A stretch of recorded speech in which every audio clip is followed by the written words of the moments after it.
Hello बच्चों, स्वागत है आप सभी का राहुल एकेडमी के इस नई वीडियो में। प्यारे बच्चों, आज की जो हमारी मुख्य टॉपिक है उसका नाम है नाइट्रिक अम्ल बनाने की प्रयोगशाला विधि।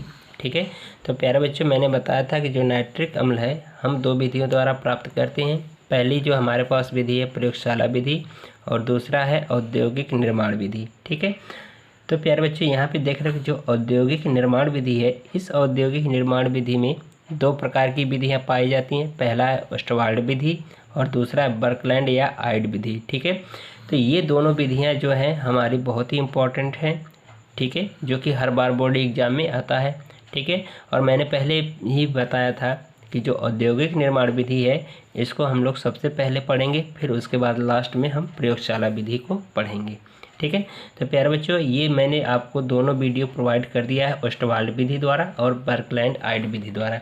अगर आप इस वीडियो को नहीं देखें तो आप हमारे चैनल को सब्सक्राइब करिए और प्ले लिस्ट में जाइए। वहाँ पर एक फ़ोल्डर बना है मिशन 2023, यानी कि जो 2023 में बोर्ड एग्ज़ाम होने वाले हैं आपके, उस एग्ज़ाम की दृष्टि से जितने भी रसायन विज्ञान के महत्वपूर्ण क्वेश्चन हैं आपको उस प्ले लिस्ट में एक टॉपिक वाइज सीरियल वाइज मिल जाएगी। ठीक है,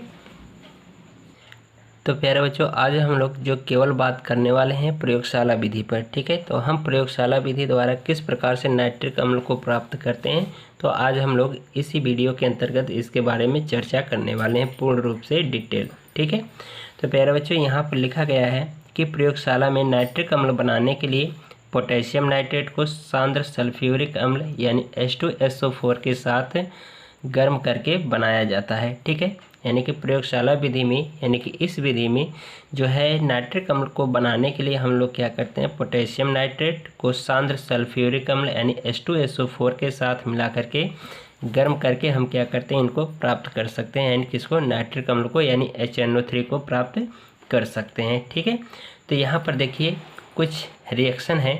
यहाँ पर रिएक्शन पहला है कि यहाँ पर कहा जा रहा है पोटेशियम नाइट्रेट यानी कि KNO3 प्लस H2SO4, क्योंकि यहाँ पर कहा गया पोटेशियम नाइट्रेट को सांद्र सल्फ्यूरिक अम्ल के साथ गर्म करके बनाया जाता है। ठीक है, तो इसलिए हमने यहाँ पर KNO3 लिया यानी पोटेशियम नाइट्रेट और H2SO4 को लिया और इसको क्या किया, गर्म किया। तो गर्म करने के बाद हमें प्राप्त हुआ पोटेशियम हाइड्रोजन सल्फेट और HNO3 यानी नाइट्रिक अम्ल प्राप्त हुआ। यानी ये कैसी अभिक्रिया बनी है, तो यहाँ पर देखिए कि एक जो हाइड्रोजन है ये क्या करेगा, पोटेशियम को विस्थापित कर देगा। तो ये जो पोटेशियम है इस हाइड्रोजन के एक स्थान पे आ जाएगा और एक यहाँ से जो हाइड्रोजन है वह विस्थापित होकर के यहाँ पर आ जाएगा। ठीक है, यानी कि ये जो हाइड्रोजन है एक क्या करेगा, पोटेशियम को यहाँ पर हटाएगा, तो इसके स्थान पर यहाँ पर हाइड्रोजन जा कर के जुड़ेगा और ये जो पोटेशियम है इस एक हाइड्रोजन के स्थान पे आकर के जुड़ जाएगा। तो इसके स्थान पे एक पोटेशियम आकर के जुड़ेगा, तो ये बचा हमारा क्या बन गया, KHSO4 और एक हाइड्रोजन यहाँ पर आकर के जुड़ गया, तो ये हमारा बन गया HNO3। तो यही जो HNO3 है हमारा क्या कहला रहा है, नाइट्रिक अम्ल कहला रहा है। ठीक है, तो इस प्रकार से हम क्या करते हैं, पोटेशियम नाइट्रेट और सल्फ्यूरिक अम्ल को मिला करके हम गर्म करके क्या प्राप्त कर लेते हैं, नाइट्रिक अम्ल प्राप्त कर लेते हैं। ठीक है, तो एक दूसरी अभिक्रिया देखिए यहाँ पर, यानी कि सोडियम नाइट्रेट यानी कि NaNO3।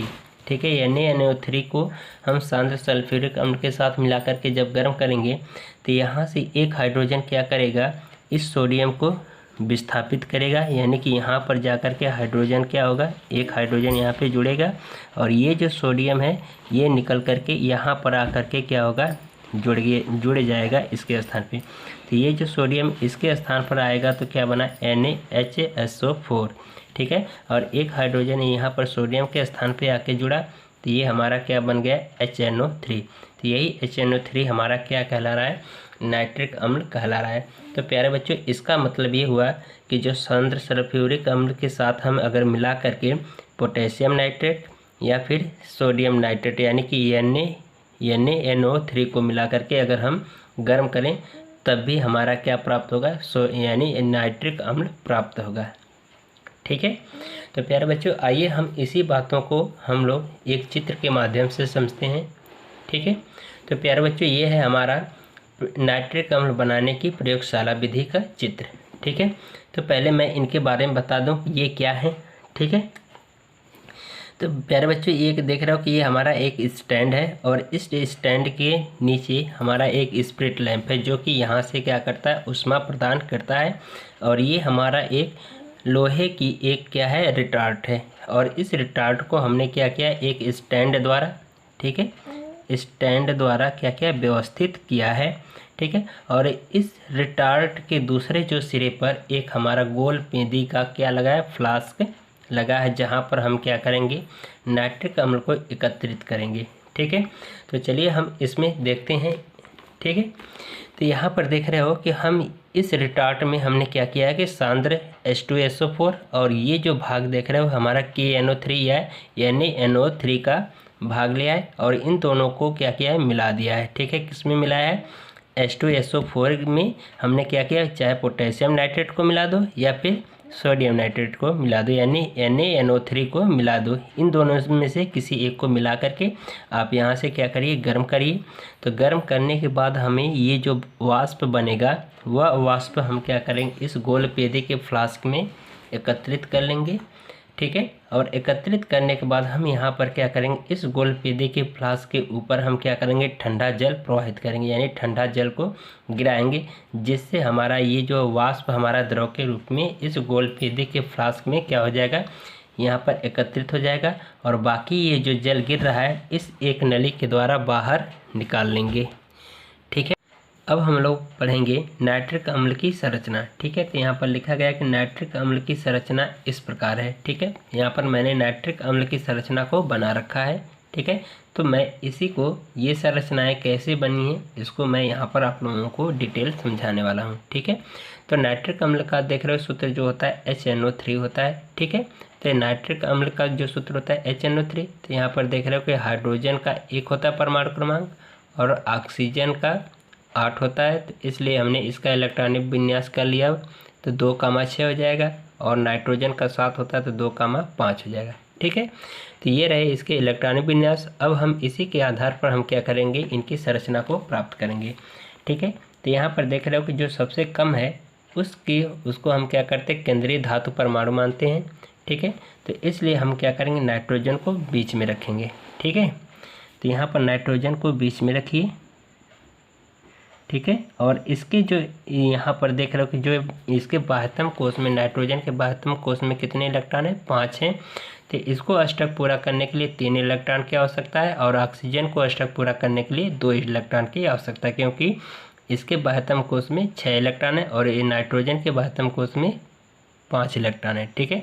तो इसको अष्टक पूरा करने के लिए नाइट्रोजन को 3 इलेक्ट्रॉन चाहिए और ऑक्सीजन को 2 इलेक्ट्रॉन चाहिए, ठीक है। तो यहाँ पर देख रहे हो कि यहाँ पर हम लोग क्या करेंगे, तो पहले हम लोग किसको बनाएं, नाइट्रोजन को। तो नाइट्रोजन के 5 बाह्यतम कोश में इलेक्ट्रॉन है तो 5 इलेक्ट्रॉन दर्शा दीजिए, ठीक है। ये 5 इलेक्ट्रॉन हमने दर्शा दिया। अब हम लोग जो है अब किसको दर्शा लें, ऑक्सीजन, ठीक है। ऑक्सीजन कितने हैं हमारे, 3 हैं, तो 3 ऑक्सीजन को दर्शा लीजिए, ये रहे ऑक्सीजन, ठीक है। और एक हमारा हाइड्रोजन है तो अभी उसको भी हम दर्शा लेंगे, ठीक है। तो यहाँ पर देख रहे हो ऑक्सीजन के बाह्यतम कोश में कितने इलेक्ट्रॉन हैं, 6 हैं, तो 6 इलेक्ट्रॉन बना लीजिए, ठीक है।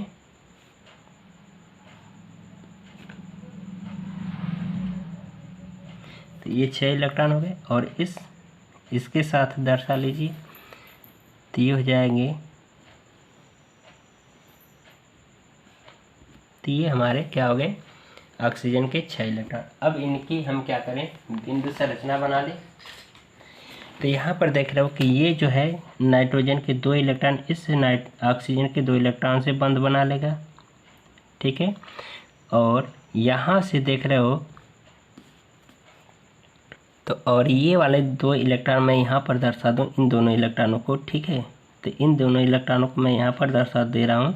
तो ये दोनों इलेक्ट्रॉन क्या करेंगे, इससे डबल बॉन्ड बना लेंगे, यानी 2 इलेक्ट्रॉनों का शेयरिंग कर लेंगे और एक इलेक्ट्रॉन इससे जुड़ जाएगा, ठीक है। तो मैं इसको यहाँ पर दर्शा दे रहा हूँ ये पूरा, ठीक है। तो ये क्या करेगा, इससे बंध बना लेगा, ठीक है। अभी एक हाइड्रोजन बचा है तो एक हाइड्रोजन को इससे जोड़ दो, ठीक है। तो ये हाइड्रोजन क्या करेगा, इससे बंध बना लेगा। तो इस तरह से देख रहे हो कि इनके बीच में इलेक्ट्रॉनों की शेयरिंग हो जाएगी। तो ये देख रहे हो कि नाइट्रोजन है इस नाइट्रोजन के साथ ये वाला ऑक्सीजन जो है डबल बॉन्ड के साथ जुड़ा है, क्योंकि दो दो इलेक्ट्रॉनों की साझेदारी हुई है तो इसलिए डबल बॉन्ड। और यहाँ पर भी नीचे भी देख रहे हो कि एक जो ऑक्सीजन ये भी दो दो इलेक्ट्रॉनों का शेयरिंग किया तो इसलिए इसके बीच में भी डबल बॉन्ड बनेगा।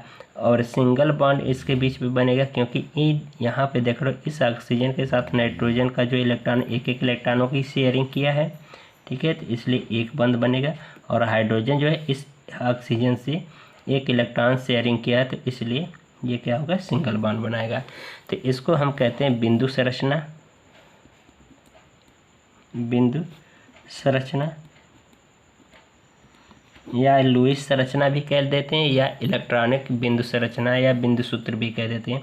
ये हमारा जो होगा बंध संरचना या बंधन सूत्र हो जाएगा, ठीक है, ये हमारा कंप्लीट होता है। ठीक है, तो प्यारे बच्चों, अगर आपको वीडियो पसंद आई हो, ठीक है, तो वीडियो को लाइक करिएगा, शेयर करिएगा।